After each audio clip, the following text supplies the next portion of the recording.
લોકસભામાં આજે વિકસિત ભારત જી રામજી વિધેયક 2025 પર ચર્ચા યથાવત રહેશે। ચર્ચા પૂર્ણ થયા બાદ લોકસભામાં આજે દિલ્હી એનસીઆર અધિનિયમ 193 અંતર્ગત વધતા વાયુ પ્રદૂષણ પર ચર્ચા કરવામાં આવશે।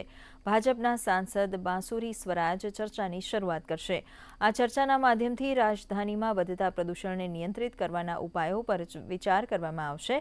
તો લોકસભામાં બુધવારે વિકસિત ભારત જી રામજી વિધેયક 2025 પર ચર્ચા શરૂ થઈ। વિધેયક મહાત્મા ગાંધી ગ્રામીણ રોજગાર ગેરંટી અધિનિયમ મનરેગાના સ્થાને લાવવામાં આવ્યું છે। બિલને ચર્ચા અને પારિત કરવા માટે પટલ પર રાખીને ગ્રામીણ વિકાસ મંત્રી શિવરાજસિંહ ચૌહાણે કહ્યું, આ બિલ વિકસિત ભારત માટે વિકસિત ગામના નિર્માણનું બિલ છે, જેમાં 100 દિવસના રોજગારની ગેરંટી હવે 125 દિવસની કરી દેવામાં આવી છે।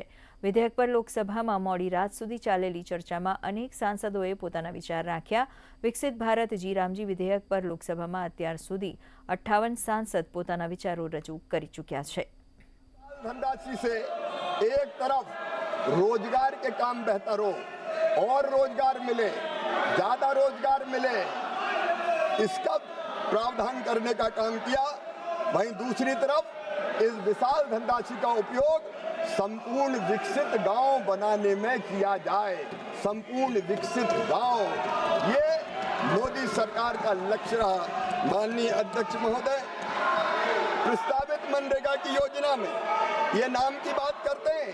मैं आज दावे के साथ कहना चाहता हूं और इस पवित्र सदन के माध्यम से देश की जनता को भी, माननीय अध्यक्ष महोदय, मैं कहना चाहता हूं, इस बिल के नाम में ही इस योजना का काम लिखा हुआ है।